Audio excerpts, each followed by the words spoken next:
પહલગામની અંદર આતંકવાદી હુમલામાં 28 ભારતીયોને ધર્મ પૂછીને ગોળીઓ મારવામાં આવી છે. એની નિંદા કરું છું. હું જાણું છું કે આ સમય નિંદાનો નથી, આ સમય બોલવાનો કે બકવાસ કરવાનો નથી, પણ મારે બે વાત ચોક્કસ કરવી છે. પહેલા તો દેશના મુસ્લિમ ભાઈઓને કહેવું છે કે આ કરનારા નરાધમો સૌપ્રથમ તમારા દુશ્મનો છે. એ તમને ભારતની અંદર, હિન્દુસ્તાનની અંદર એકલા પાડી દેવા માંગે છે, ક્યાંક ને ક્યાંક તિરાડો ધારવા માંગે છે, ક્યાંક ને ક્યાંક દેશને અશાંતિ તરફ રસ્તો બતાવવા જઈ રહ્યા છે. ખેર એમાં નથી પડવું.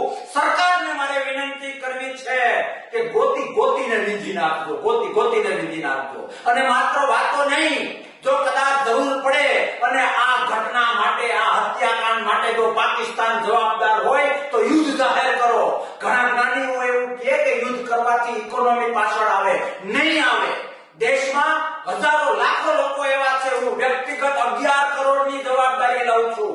જો કદાચ આ માટે પાકિસ્તાન સાથે યુદ્ધ કરવું પડે તો 1 કરોડ હું વીઘા ઓછા કરવા પડશે તો આપીશ અને 10 કરોડનો ફાળો કરી આપીશ. અને આવા લોકો સોસાયટીએ ગામડે છે.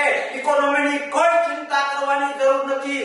આ કારસ્તાન માટે મારા દેશના નાગરિકોને વિધિ નાખનારા જો કદાચ પાકિસ્તાનમાં એના મૂળ હોય તો ક્ષણના પણ વિલંબ વગર યુદ્ધ જાહેર કરો એવી સરકારને બે હાથ જોડીને વિનંતી કરું છું. ક્યાં સુધી સહન કરીશું? હદ થઈ ગઈ.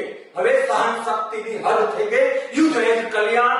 જે જ્યાંથી જે રીતે જવાબદાર હોય એ રીતે એને ગોતીને આર પાર ગોળી, આર પાર બોમ્બ વર્ષા કરવી એ એક ભારતીયનો અને વહીવટકારીઓનો અને નિર્ણયકારીઓનો ધર્મ છે. આવો ધર્મ નિભાવીએ અને દેશના દુશ્મનોને કબ્રસ્તાનમાં નાખીએ. ભારત માતા કી જય.